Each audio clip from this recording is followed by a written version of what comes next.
আসসালামু আলাইকুম গাইস, আপনারা সবাই কেমন আছেন? আশা করি সালামের উত্তরটা কমেন্টে দিয়ে যাবেন। আপনারা অনেকেই আমার ভিডিওগুলা দেখেন এবং শেয়ার করেন, কিন্তু কখনো সালামের উত্তরটা দিয়ে যান না। সালামের উত্তরটা কেন দেন না ভাই? আমরা হচ্ছি মুসলমান, আমরা সালাম দিব, সালামের উত্তর ফিরাবো, এটাই হচ্ছে নিয়ম। তো যাই হোক, এটা যার যার পার্সোনাল ব্যাপার।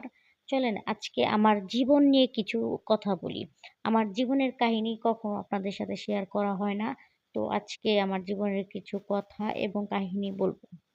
আমি যখন ছোট ছিলাম তখন তো মনে করেন যে ক্লাস 1 এ পড়তাম। তো যখন ক্লাস 1 এ পড়তাম তখন আপনার ছোট বয়স ছিল ৭-৮ বছর ছিল। তো যাই হোক, যখন স্কুলে যাইতাম তখন তো মনে করেন যে বিনোদনের সাথে স্কুলে ঘুরতে যাইতাম।